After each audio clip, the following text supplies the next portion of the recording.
Let us not forget everything that happens is by the will of Allah. It's time to unite and stand, and we will be the best amongst men.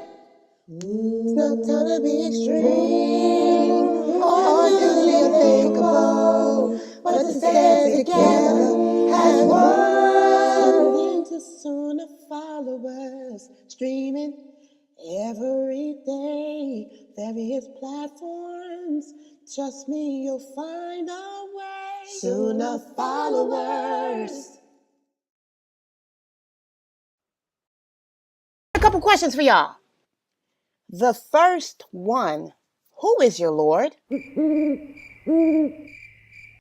What is your religion? Who is your prophet? Now, I know this sounds crazy, but if you're one of those people that have been trying to get information and you come across this, or even this. All right, take a listen. Assalamu alaikum. I am Sister Laila Nasheeba, the Managing Director and Founder of Sunnahfollowers Online Islamic University. As you know, we have classes every day beginning at 6 p.m. Eastern Standard Time. And we cover everything from Aqidah, which is your belief system, to Seerah, which are the stories of the Prophet, Sallallahu Alaihi Wasallam, the story of the companions. Please join us every day beginning at 6 p.m. Eastern Standard Time. And we are broadcasting and streaming live on Facebook, YouTube, LinkedIn, DLive, Trovo, and Twitch. Assalamu alaikum wa rahmatullah. From Sunnah followers. This is from Sheikh Saleh. We need to unite. Sisters, wear your hijab, wear your beards, be proud of your beards. Stay home, stay in your home. Stand up, unite, and stand for Allah subhanahu wa ta'ala. That's right, Saleh. We all should stand up in solidarity, not transgressing the limits of Allah, but standing together with patience and understanding. This is Sunnah followers. With dignity, humility, and balance. This is Yusuf, and this is Ayub. And if you are benefiting like we are from the classes and the ongoing programming, tuning into the Sunnah followers, please donate. Let this be an ongoing Sadaqah Jariyah on your behalf.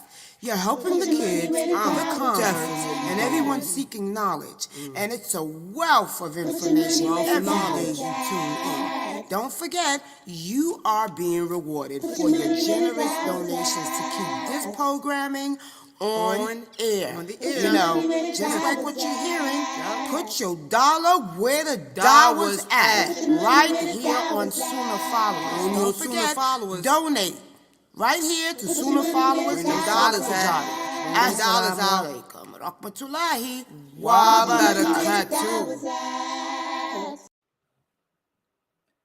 Put your dollar where the dollar was at. Oh, we live. We ain't live. I love that. For those of you listening to me, put your money where the dollar was at. We need donations. Let's talk about it. Let's just talk about it. Hello, hit it. Hey, call in. And by the way, what are you getting fierce about? Let's talk about it. Any other questions? This is gonna be good. Welcome to Ask Sister Laila Live.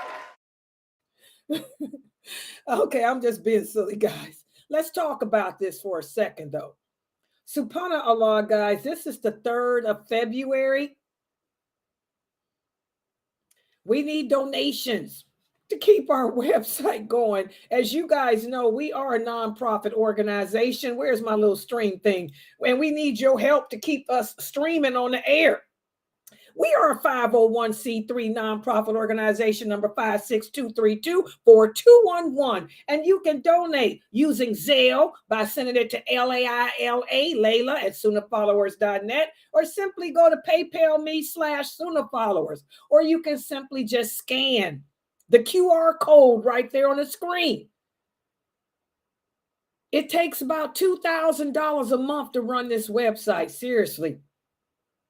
Y'all making Laila Nasheeba a broke woman, because y'all know I just retired.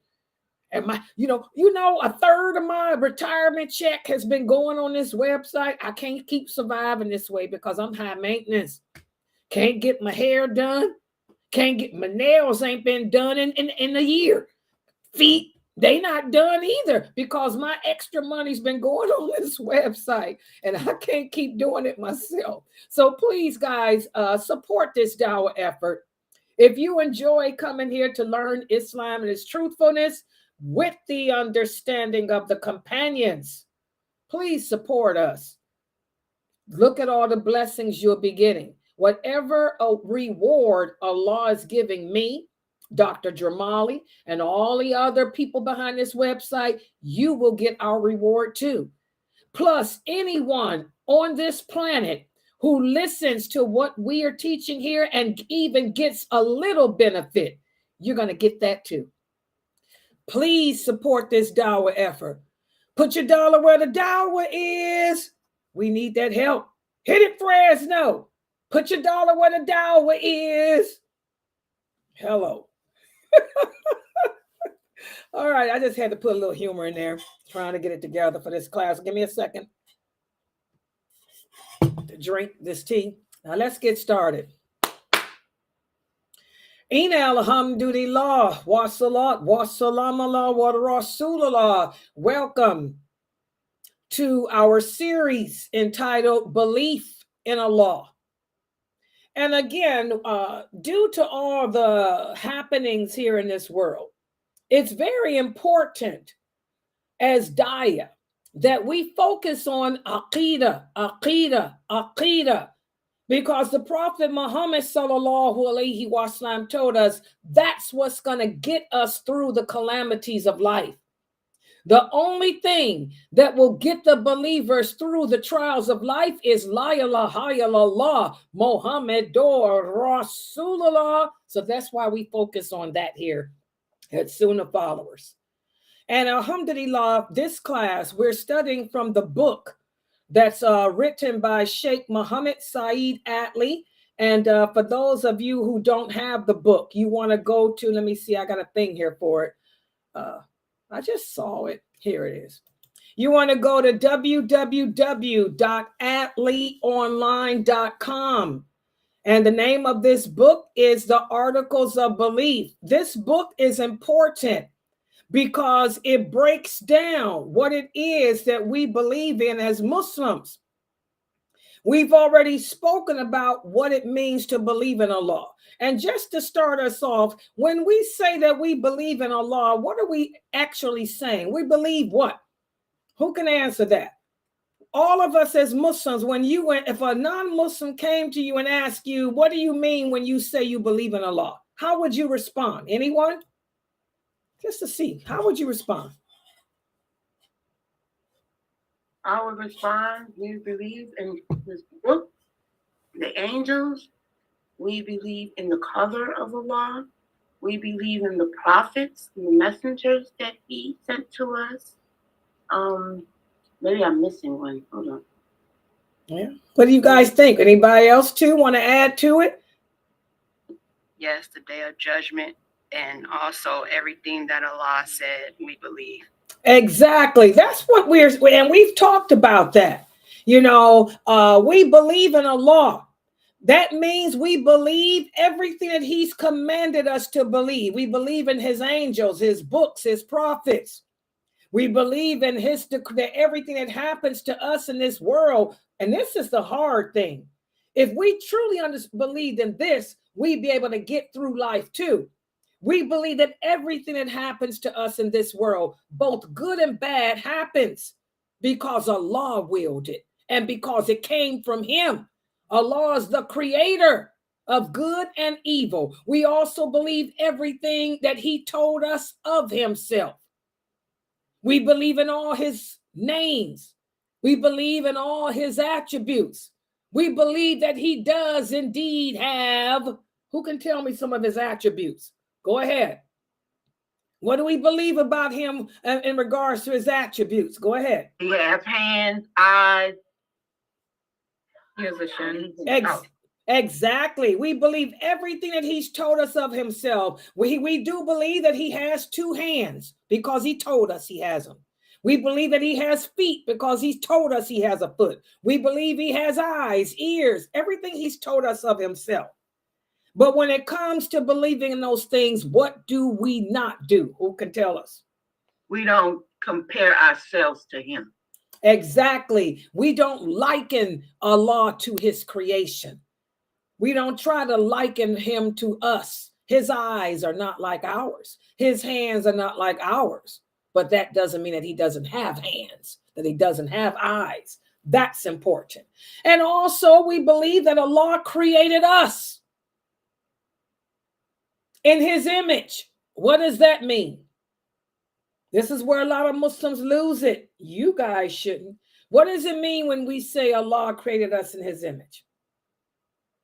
He created us in an image that he defines, not nothing else. Exactly.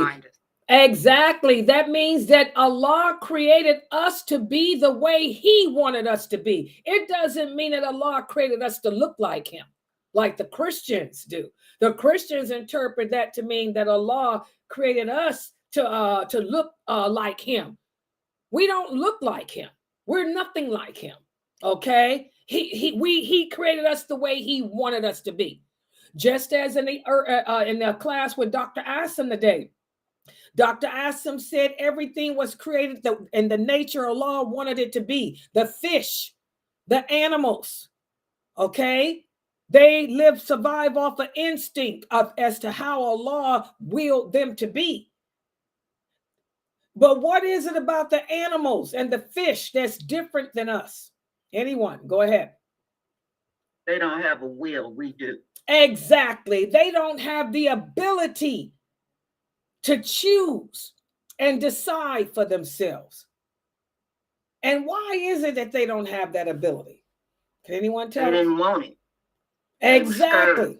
Good job. But the jinn and man wasn't scared, so we took it on. Exactly. Exactly. All of y'all catching it up. Good job. You know, the animals refused free will. The fish refused it. Man took it. You agreed to have it. I did too. And when did we agree to those things? When we was on the back. Exactly. When we were on Arafat. Remember that, guys. Allah created our souls. All of our souls was created after Allah breathed the soul in Adam. After Allah breathed the soul in Adam, he ran his hand across Adam's back, and all the souls of the offspring, my soul, your soul, our children's soul, our grandparents' soul, all of our souls appeared. And what did Allah do with us? What did he do with those souls? With our souls? He had us testify to La ilaha illallah. When? Where? He gathered our souls together. We all appeared. Wait a minute. Let's ask this question. See how well y'all can remember. When Adam, alayhi salam, saw all of the souls of his offspring spread out before him, there was one soul right between it, right up here. It seemed to shine, glitter brighter than anyone else's. Was that Jesus' soul? Whose soul was that? That was the soul of David, alayhi salam. MashaAllah, that was the soul of David. Adam asked, whose soul is that? And that's when Allah said, that's the soul of one of your offspring named David. And what did Adam do? What did he say? He gave him a portion of his years of his life onto that soul, onto David alayhi salam's soul. Yes, Adam said, "Oh Allah, take 10 years. Take 10 years of my life and give it to him. Give it to him." And Allah did. But what happened when Allah came to collect Adam alayhi salam? He forgot that he gave the amount of years onto David. Exactly. So Right. man, and ever since then, we will always be forgetful. That's why we forget. But Allah gathered our souls together. Where did he gather our souls at? Where? On Mount Arafat. Mount Arafat, that we make Hajj, we go to. And what did he gather us on Mount Arafat for? He gathered us so we could testify, La ilaha illallah, that there is no deity that is worthy of giving worship besides Allah subhanahu wa ta'ala. Exactly. He gathered us together, and you, me, our children, our grandparents, all of us, all of our souls testified to La ilaha illallah. And that's when Allah made us the offer that he made to the animals, that he made to the fish, that he made to the sun, the moon, the mountain, the earth. But they all denied it. And what was that offer again? The free will? Free will. Exactly. The ability to make our own choices and decisions. We took it on. That's why on a day of judgment, and we're going to talk about this in more detail when we get to the part about Judgment Day. That's why on a day of judgment, the animals will be gathered together, the fish, the animals, all the creatures with souls. Because we ain't the only one with a soul. The jinn have souls. We have souls. The animals have souls. The insects have souls. Allah will gather all the other creatures together that have souls. The animals, the insects, the fish. They will settle the scores between them.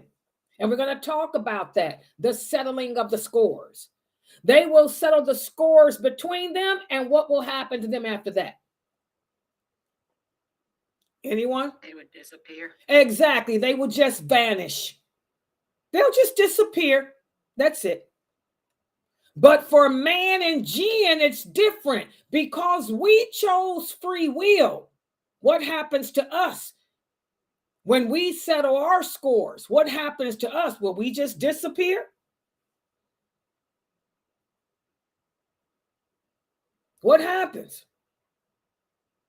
We get judged. Exactly. We're judged. We're held accountable. We got to be judged for the choices we made. Did we choose to live our lives obeying Allah? Or did we choose to live our lives disobeying him? Which brings me to a very important question. And the way you answer this question will determine if you are upon the belief system of the prophet and those original companions, or are you on the belief system of something totally different? Does Allah make you do good, or does Allah make you do evil? Does Allah make you go to paradise? Is it Allah's fault you end up in hell, or is it Allah's fault you end up in paradise? Nope. Whose fault is it? It's ours. We have free will. We choose what we do. We made the decisions. Now we got to pay the piper when it's time. Okay, so we make our own choices. You choose to make your prayers, not Allah. Allah didn't make me make salat. Allah is not making me sit here and teach this deen to you. I chose that. But what role did Allah have in this? He created the scenarios. And that's all? He knew you was going. He knew what you was gonna do, Layla. Just like I know. Yeah, my but what else? grandson gonna eat the Yeah. cake. Okay, Allah knew what I would do. Allah creates the scenarios, and what else? He guides and inspires you. Exactly. He to do guides. things. Good job. He guides and inspires. And I want y'all to understand that. Do you understand that now, Brother Ahmad? Allah inspires us. Allah guides us, but he doesn't make the choices for us. Because if he made the choices for us, then there would be no paradise. There would be no judging. So we can't blame it on Allah. This is how we can recognize who the Mu'tazili are. The Mu'tazili, you know, they believe that Allah makes the choices for us. They believe that Allah is not the creator of evil either. They believe that we create our own evil. And Allah makes our choices. This is not correct. That is not the correct belief system of the Muslim. So if any of you are coming from that Christian background, I got a lot of new converts here. I know in Christianity, you were told that God made you do it and the devil made you do it. Can Shaitan make me do anything? No, it's just a suggestion. Exactly. Shaitan doesn't make us do nothing either. All he can do is whisper and inspire too. And how does Allah inspire us? And how does Shaitan inspire us? How does it happen? Well, we have the fitra in our heart. If something is good, it will continue to feed out good suggestions to us, and we will follow that. Now, if it's okay, does the fitra feed out good suggestions to us, guys? It makes your wrongdoing seem fair seeming. Okay, but I want to know who feeds the good suggestions to us? The angel in our heart. Okay, do not confuse them. Okay, there's an angel. Who can explain it correctly? How are we inspired by Allah? And how are we inspired by Shaitan? Who can explain it the correct way? Okay, we have an angel and we have a jinn. The jinn is described, it's here to take us to hell by all the suggestions that he does. And how does he do that? How does he suggest things to you? He whispers. Whispers where? In my ear? In your right heart. Here? He whispers, well, hell. Y'all got to be more, yeah. You just, come on, break it down. She's doing good. Anybody else? Good job, Fresno. You done led them on. Anybody else? My younger students, that's who I want to hear from. How does a Shaitan inspire you? How does Allah inspire us? Who can detail it from A to Z? Pretend you're Laila Nasheeba. And I am Mustafa Morsi Abu Atayib. And I have asked you, Laila Nasheeba, tell me how Allah, tell me how Iblis inspires the human. How are you going to answer? Let's hear it. Who all is in Zoom? I got to open up and see who's here. I don't want Amina to try. Oh, who all in here? Hold on, I'm turning around the back. I don't have nobody really here. Anybody else want to try? Come on, guys. I ain't even got to the class yet. Let's go. This is easy. We talk about it every day. How does Shaitan inspire you? How does Allah inspire you? So do you want it from the fitra? I want you to pretend you're Laila Nasheeba and answer the question. I didn't ask about the fitra. I said, how does Allah inspire you? And how does Iblis inspire? How are they able to inspire us?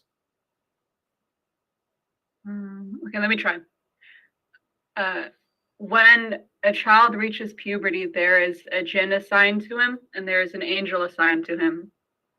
the angel's job is to lead him back to Allah, back to,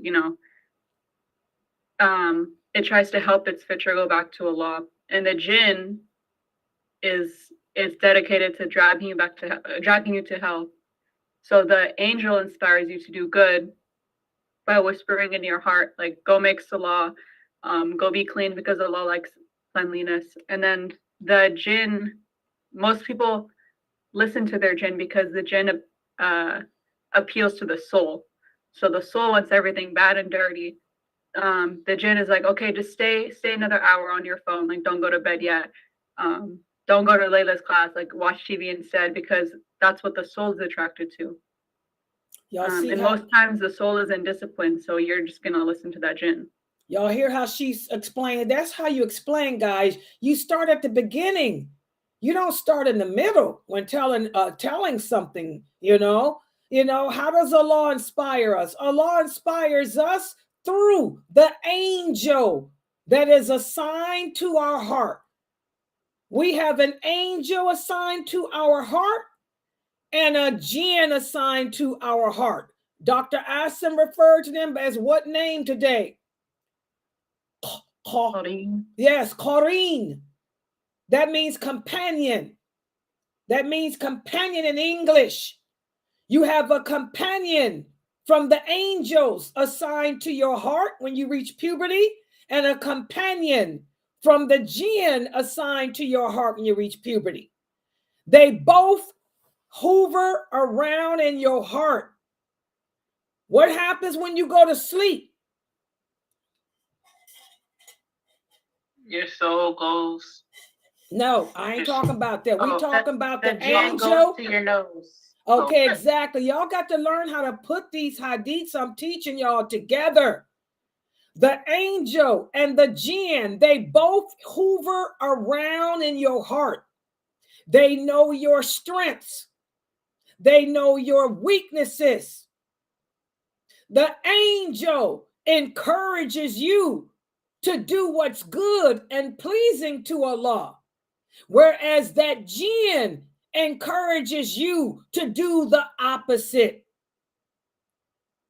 They never leave you. They will stay with you until Allah pulls your soul, and even then they'll sit on your side.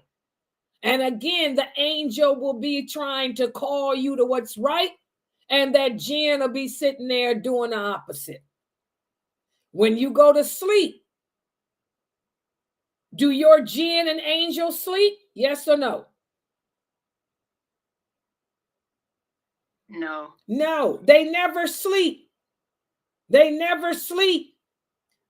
A person asked one of the tabi'in, Al-Hasan al-Basri, they asked him, they said, does shaitan ever go to sleep?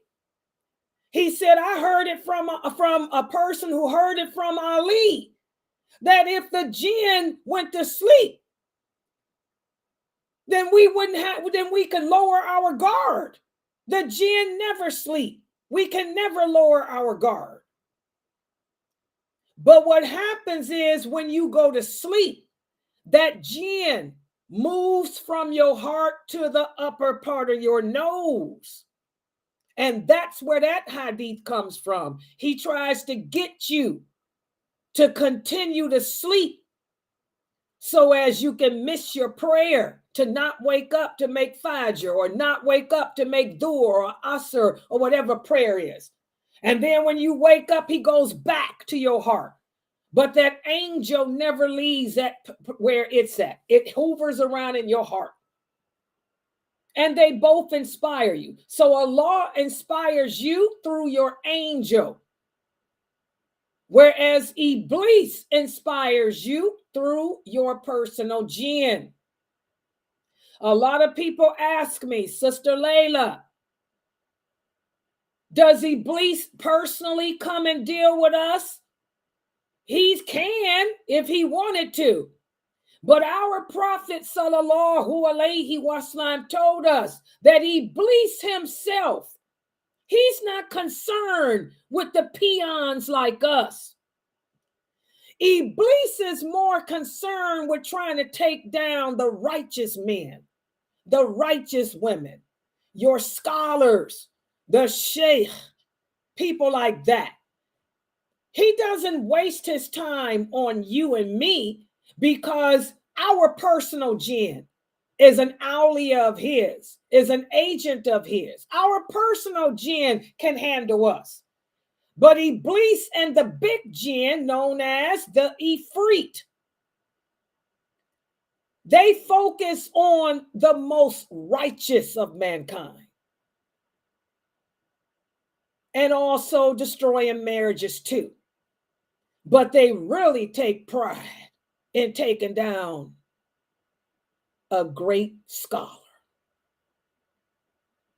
How do you think Iblis felt when he saw so many in the past 10 years, so many big named so-called people of knowledge being charged with, let me give an example, Harun Yahya.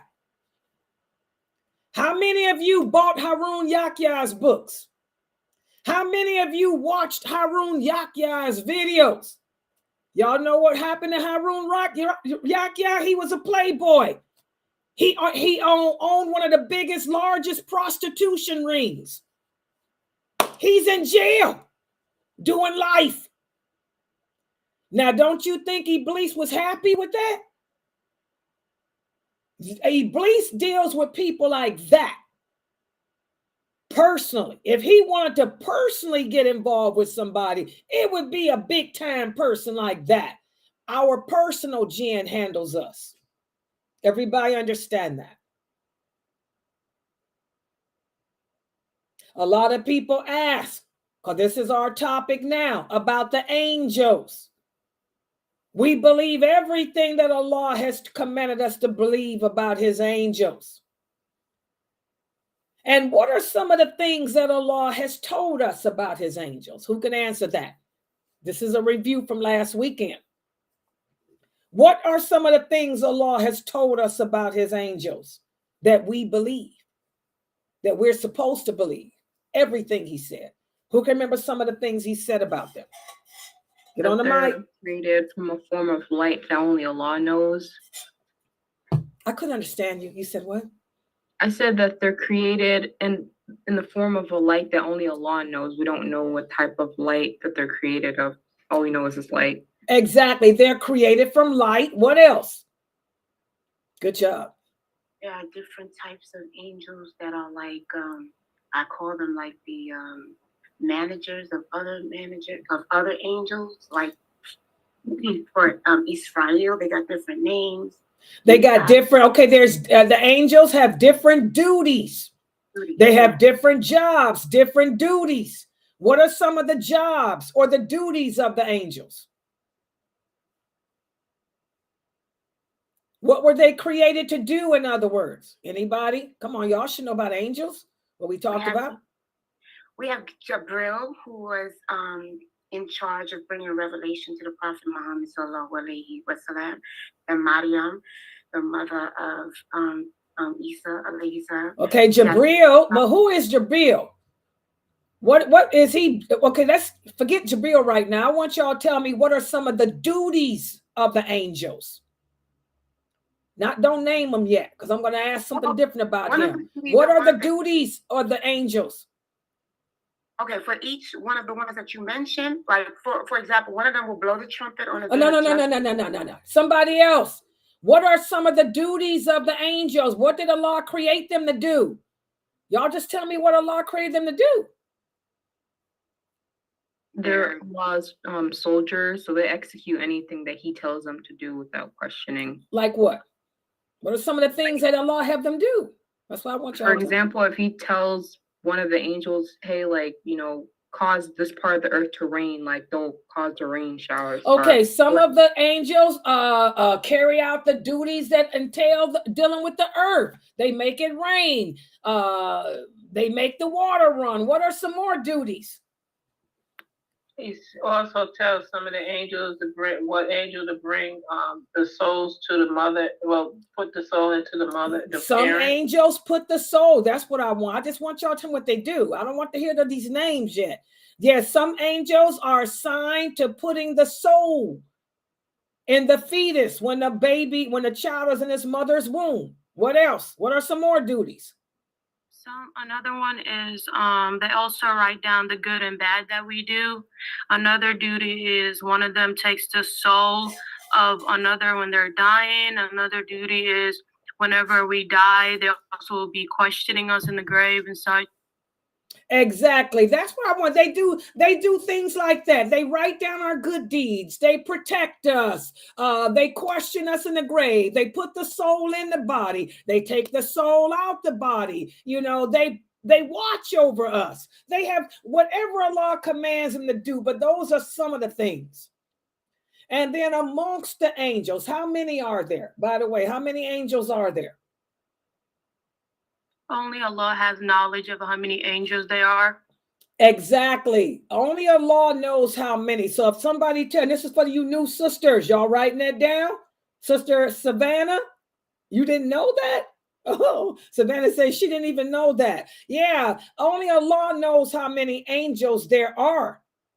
And what's an example is to show that there are many of them, though. Can anybody think of something that our prophet, sallallahu alaihi wasallam, told us about the angels that shows, that demonstrates how many there are, how numerous they are? Good job, Nadia. Go ahead. There's I think it's a house in paradise, or where the Prophet Muhammad sallallahu alaihi wasallam said that there's upwards of 50,000 who go in and then come out, and there's a new batch of 50,000 who come in and out each day. Exactly. It's 75,000. There's a house in paradise called the Bayt al-Mamur that the Prophet sallallahu alaihi wasallam saw when he went on his night journey.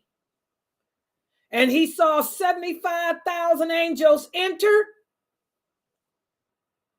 and never come out. And then he saw 75,000 others enter. Subhanallah, mashallah. Also, go ahead. Also, during the Battle of Badr, whenever they were supported by angels, also that's one of the it shows us how many angels were there fighting with the Muslims.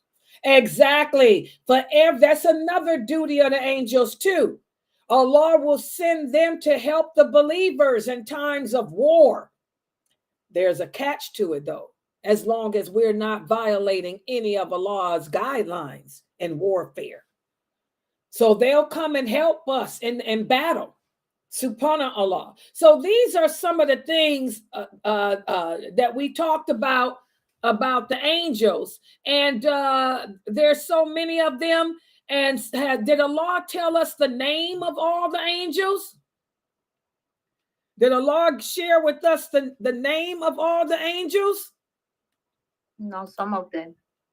Okay, and the ones that he did name, are they better or superior over the ones he hasn't told us of?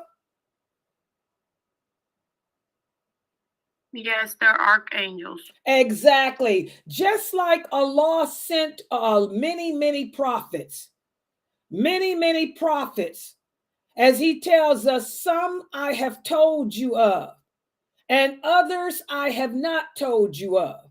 The ones whose names I've have mentioned to you and told you of, they were the best of them.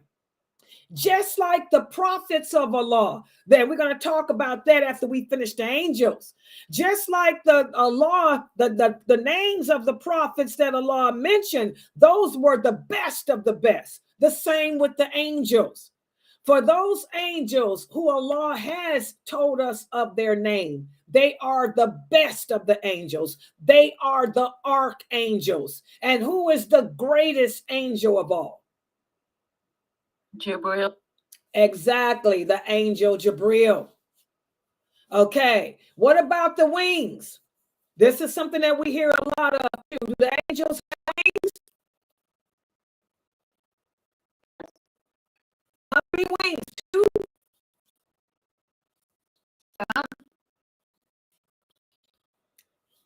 Some have more. Okay, how many wings do the angels have, guys?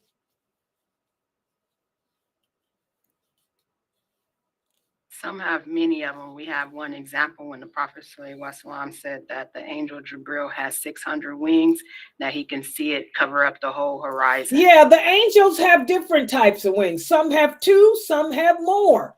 The angel Jibril had 600. He has the most wings because he's the largest and the biggest of them all. He has 600. So that shows that a lot of the misconceptions that a lot of you new converts have had about these little bitty babies flying around as angels with a bow and arrow shooting at people, that's not correct. Okay, that's mythology. That's not Islamic. Okay.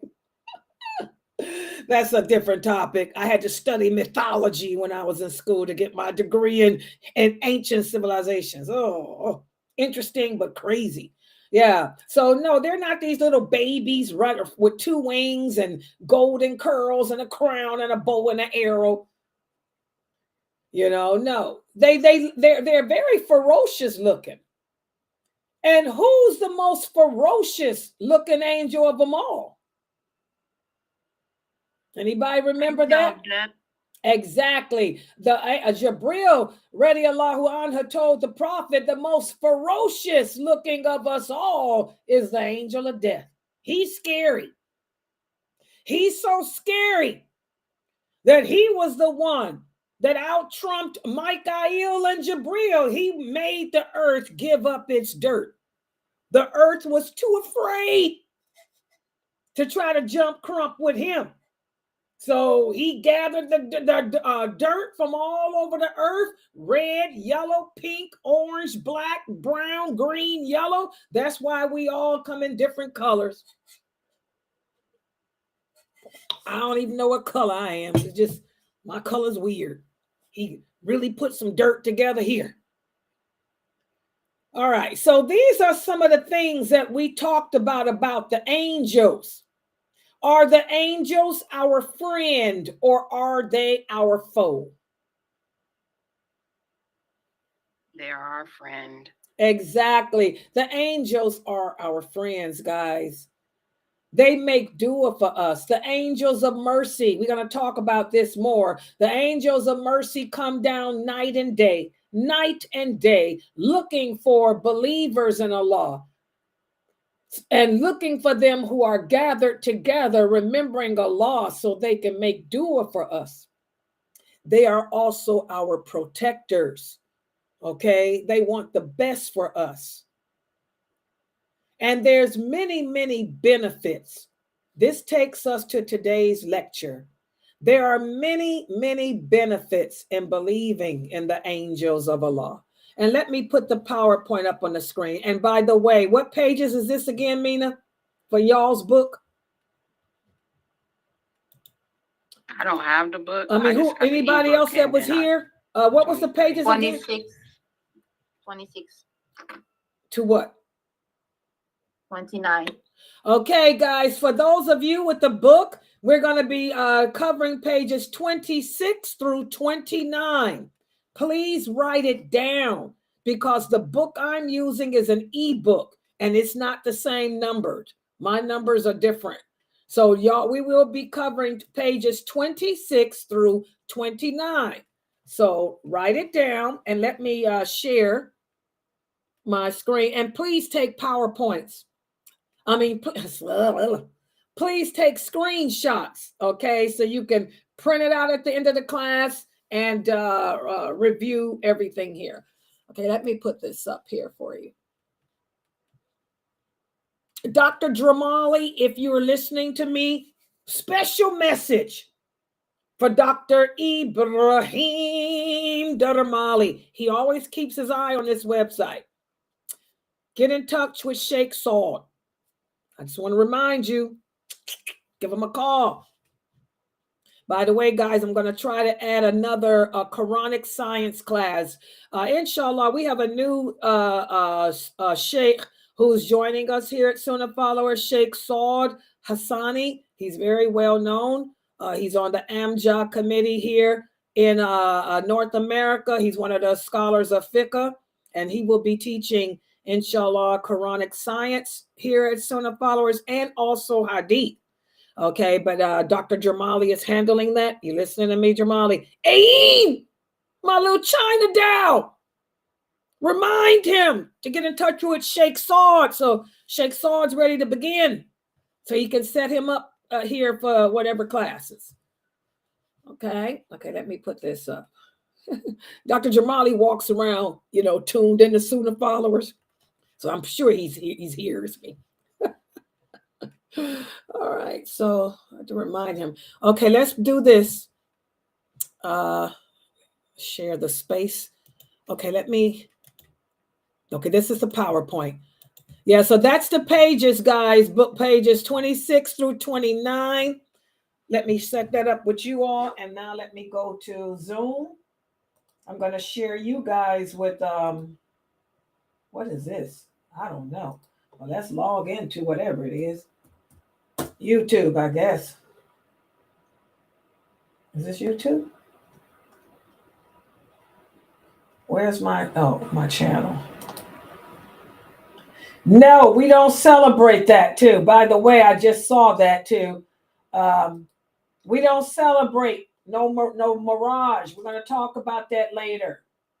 But to answer the brother's question, no, we don't celebrate that. Okay, we'll talk about that later. Okay, so let's go to the PowerPoint. Let me put myself up here. And is the screen big? Yeah. I don't know. I didn't. Let me go back and make it larger. It's got to feel it. So that's that. Click on that. Let me bring this down too, so you guys can screenshot. All right. Slideshow. So today, inshallah, we're going to be speaking about the benefits. There's many benefits to us, just like there's a lot of benefits to believing in Allah and everything He's commanded us to believe in regards to Him. There's a lot of benefits that comes from believing in the angels too. And a lot of people will ask that question, Laila, what benefits are there in believing in the angels? How is that going to help me in my journey? How is it going to help my fitra to fuel my faith, to help me in my journey back to Allah? Well, we're going to talk about that today. So, believing in the angels of Allah brings about many good benefits. Number one, it makes you more aware of Allah's power. The power of Allah. The greatness of the creation of the angels is due to the greatness of Allah. You can recognize how great Allah is just by recognizing that although the angels are creations of His, they do not exist by themselves. What does that mean? That means that they didn't create themselves. They wouldn't even be in existence unless Allah allowed them. So this will help you to recognize the power of Allah and His ability to do whatever He wants. Also, another benefit to believing in the angels is it'll make you more grateful to Allah.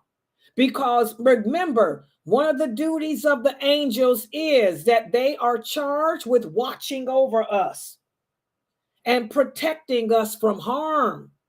And by them watching over us and protecting us, this makes us more grateful to Allah. I'll give you an example. How many of you're sitting there right now on your computer, listening to me, taking notes, screenshotting, looking at the PowerPoint. Something tells you, turn around now. So you turn around and you see a spider, a big spider, only an inch from touching you and crawling up your clothing.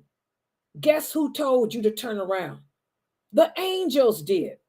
The angels that are assigned to the back of you. It's their job to protect us against anything that may harm us from the back that was not meant to harm us by Allah. So that was the angels telling you to turn around, and that's how you saw that spider. So that makes you more grateful to Allah. And also this leads to love. We love the angels. We love the angels. We love Allah first and foremost, and then we love his prophet.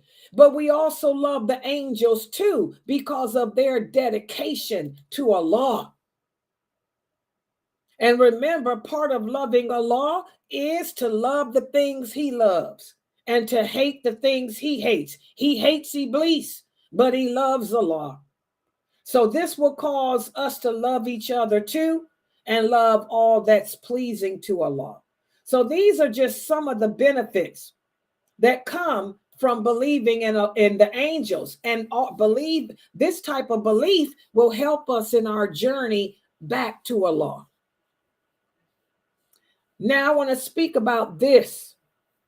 On the other hand, just like we have deviant groups that deny Allah's names, that deny Allah's attributes, and deny Allah's commands, there are some other deviant groups that deny that the angels are created beings. They believe that the angels are nothing but a type of energy or power.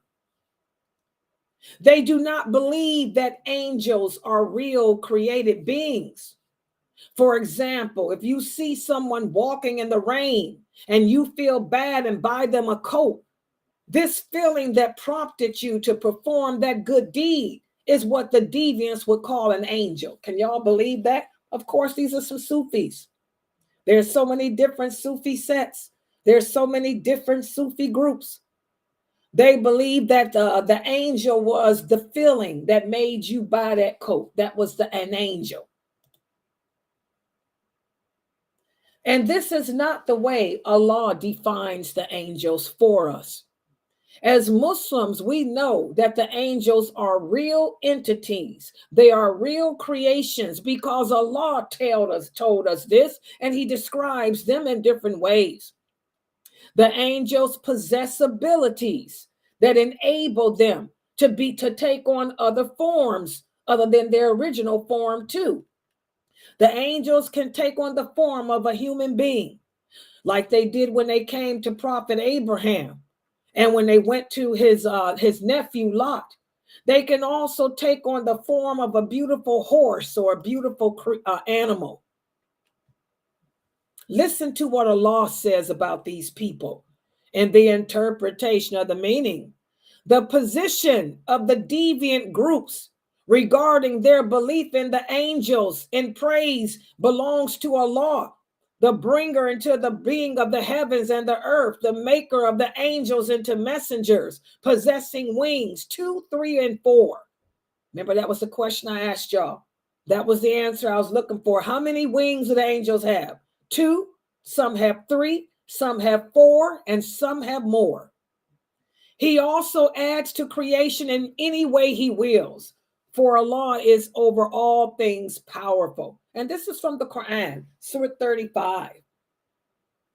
So we believe that they are created beings, that they are not pieces of energy or good karma or any of that. So the angels are not a feeling or force. They are creations of Allah. No one, not any of us know exactly how they look because we can't see them in their original form. But even though we can't see them, we believe in them and we believe everything that our Lord has told us of them. We don't ask how, we don't ask why or any of that, but we will get to see them on the day of judgment. Listen to what Allah says and the interpretation of the meaning. If only you could see when the angels take the souls of the unbelievers at death, how they hit them in their faces and their backs, saying, taste the punishment of the hellfire. And that answers the question that a lot of you ask, will we see the angels when we die? Yeah. Because once we die, we're going into the hereafter, El Barzakh, another world. We're going over into the unseen world. So we will be able to see them. but just not in this world. Okay? And there are many other verses like this that make it evident that the angels are not a piece of power or energy, that they are created beings. Also, Allah says in the interpretation of the meaning, the angels shall enter unto them from every gate, saying, Assalamu alaikum, because you persevered in patience. Excellent indeed is the final home. Here Allah is letting us know that even when we enter into paradise, before we enter, we will be greeted by the angels. We'll get to see them in their form, and they will greet us with peace and welcome us because of our patience in this world. Also, we have a hadith where the Prophet sallallahu alaihi wasallam said, when Allah loves a person, he calls over Angel Jibril and says, oh, Jibril, I love so-and-so, so I want you to love him.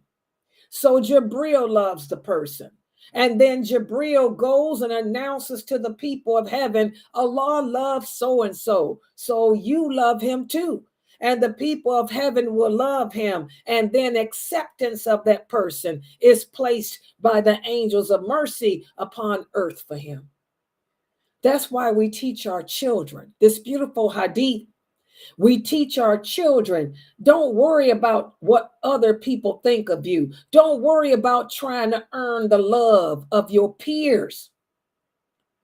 Try to earn the love of Allah.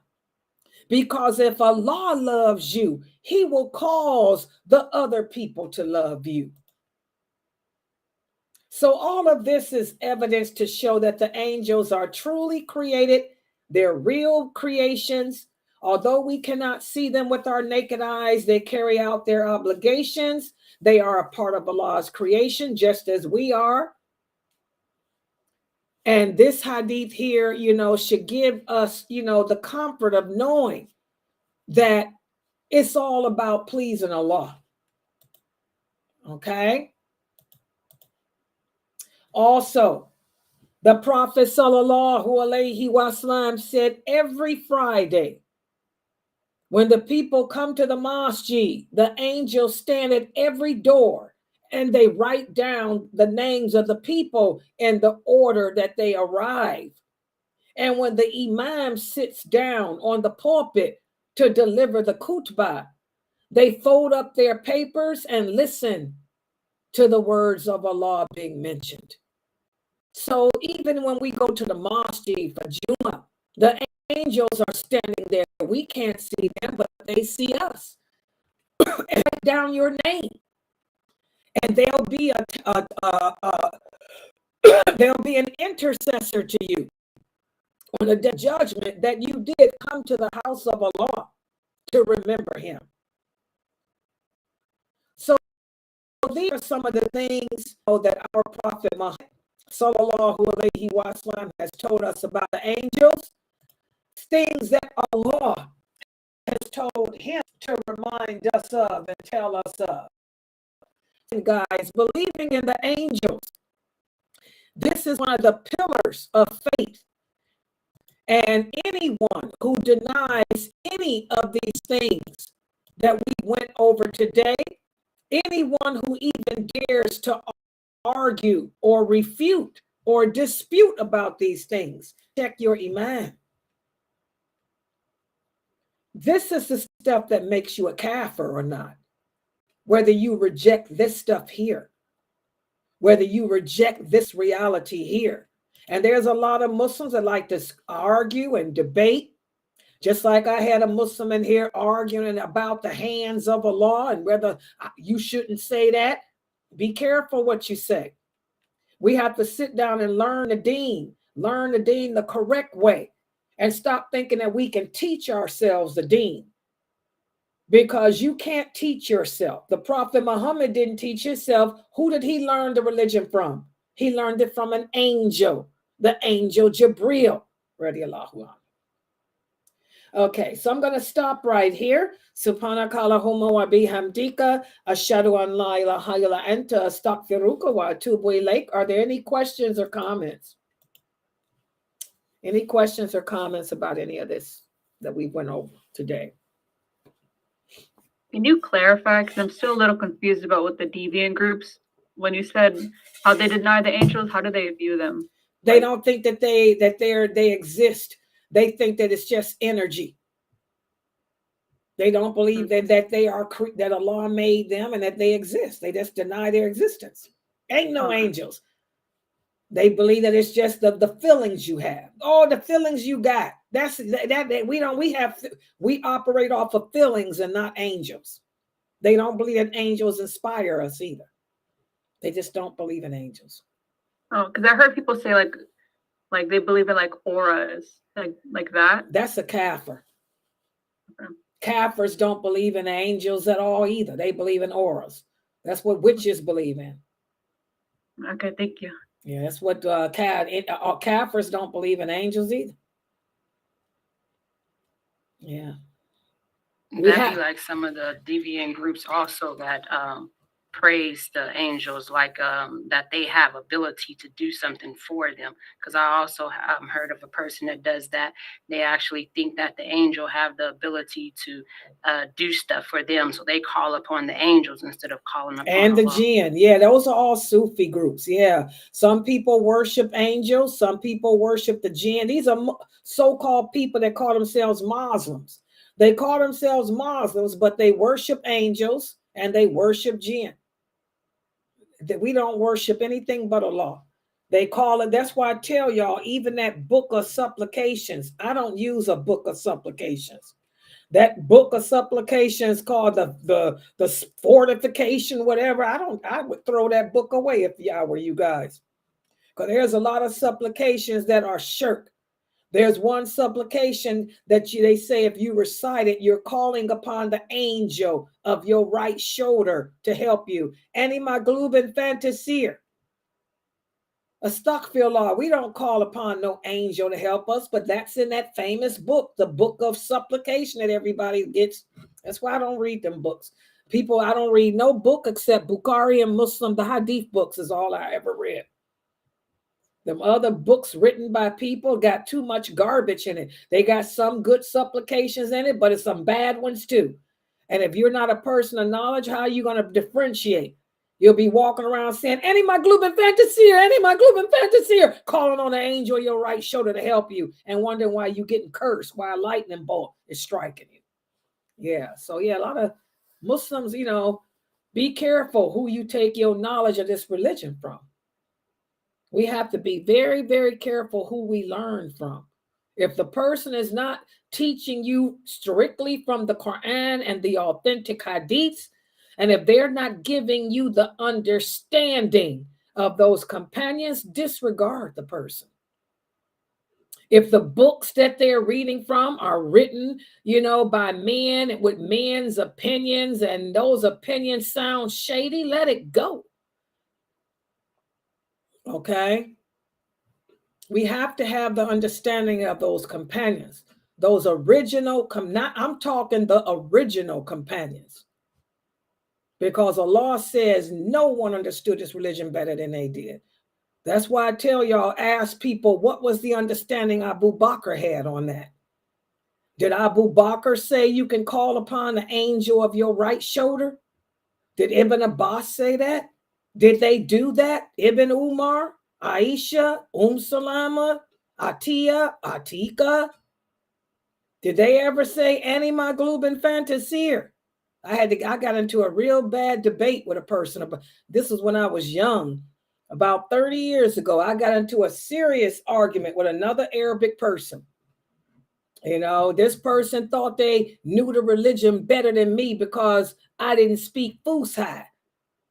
She was Egyptian too, just like me, but her understanding of the deen was twisted. She was going around telling people that when you get in trouble, you need help. Any maglubin fantasy. I'm like, are you out your mind? I had to call Sheikh Morsi. I'll never forget that. She respected him. I had to call Sheikh Morsi. I said, she in here telling people to say Ani maglubin fantasy. Sheikh Morsi had to come in here and tell her in Arabic. We don't do that. That's Sufism. He said, we don't call on the angels for help. That was about 30-something years ago. Sheikh Morsi told her, we don't call on the angels for help. We don't call on anyone but Allah. That's shirk. And he told her, listen to Laila Nasheeba and learn from her. He checked her. I'll never forget it. Egyptian chick. Thought she was better than somebody and didn't understand that we don't call upon angels. Well, it's in the book, the book, Sheikh. Oh, Sheikh Morsi told her, I don't care what book it's in. It ain't in the book of Allah, is it? Sheikh Morsi told, Sheikh Morsi can be tough. Y'all don't know. Sheikh Morsi can be tough. I remember he told her, what book? Is it in the book of Allah? Is it in the Hadith book? Get that out of here. He told her, I don't care what book it is. Yeah, I'll never forget that. We had a big debate, me and that sister. That was back when I was learning from Sheikh Morsi. I had other Arabic people in there. They thought they were better because I didn't speak Arabic, and they did. And they couldn't figure out how I look so Egyptian. I look more Egyptian than they do, but don't speak Arabic. And any maglub and fantasia. I'll never forget that. That's why I love Sheikh Morsi. He came in there and told her, we don't do that. Is that the book of Allah? Is that the Quran? Is that the Hadith? He said, we don't tell people that. We don't call upon angels. And that's when Sheikh Morsi told me, there's Sufism everywhere, Layla. Sufism everywhere. These people crazy. Yeah. Any other questions or comments? So y'all be careful with that book. That supplication she was teaching the people is in that book called The Fortress. Is that the name of it? Fortress of the Believer. Is that supplication book? It's in that book. Yeah. Any other questions or comments? Okay, guys, let me remind everyone that tomorrow is Sunday and we have the Sunnah Follower Kids program at 2 p.m. We'll be going over Hadith number, I think it's 23 or 24 from the book written by Sheikh Muhammad Saeed Atli entitled 55 Hadiths for Islamic. Oh, I got it right here. 55 Hadiths for Islamic School. Y'all want to get your copy of this one too. And I can tell y'all what Hadith for the kids since I got it sitting here. That means I got to do it. Let me turn my light down 23 here. or 24? Oh, is it? I was going to ask you because I can't remember. 24? I think you told him, I think you was doing one that says be kind of, I have the thing says be kind to the neighbors. I think that's the one you did. Oh, Sunday. yeah, that is the next one. should Yeah, be it's on 23, right? Yeah, 23. Be kind to neighbor. I'm telling you, Mina got it. Yeah, Hadith number 23, guys. Be kind to neighbors. We're going to go over that with the kids tomorrow. And from the book 55 Hadiths for Islamic Schools. And by the way, on YouTube and stuff, oh, I can see. See? It's not backwards, right? Didn't I fix that? Yep. See how it's not backwards on YouTube and on social platforms, Mina, the Sunnah followers online and stuff. That's why I had to change it. Because when I put it the way in the Zoom room, it was backwards on there. Yeah. Okay. Yeah, so we're going to cover that hadith about be nice to neighbors, hadith number 23. And then we'll be continuing with episode 19 in the series on the life of the prophet. We'll be speaking about what happened after the prophet sallallahu alaihi wasallam won the battle of the trench and the people were trying to figure out what to do. They couldn't figure out why he kept winning all the battles. We're going to pick up with that tomorrow, inshallah. So that's at 2. And then also tomorrow we have Brother Mukhtar's class, the life of the prophet sallallahu alaihi wasallam with Brother Mukhtar. That's at 7. And you got my 6 o'clock class too. So the kids should participate in all of that. Sundays here is the day for the kids. They got the 2 o'clock class with me designed specifically for them. Then they got my 6 o'clock class and Mukhtar's 7 o'clock. So, and then we got the 9 o'clock, this class continuation on the angels. What pages? Okay, let me show y'all now. What page did we stopped off? 29. Let's just say go from pages 30, pages 29 through 32, just to make sure y'all cover everything. 29 through 32 for tomorrow's class and book, the book for this class. Okay. All right, guys, I'm going to log out so I can get started on this PowerPoint. This tea made me feel so much calmer. I'm telling y'all, if you suffer with anxiety, y'all need to go to Dr. Asim's website. His tea is it just calms you. Boy, this tea just calms me over, drinking his tea if you got anxiety. Okay, all right. Subhanakala huma wa bihamdika ashhadu an la ilaha illa anta astaghfiruka wa atubu ilaik. See you guys in the Zoom room. The Zoom room is open too, by the way. Brother Hatham, you in here? Get to the Zoom room. Brother Hatham, the Zoom room is open.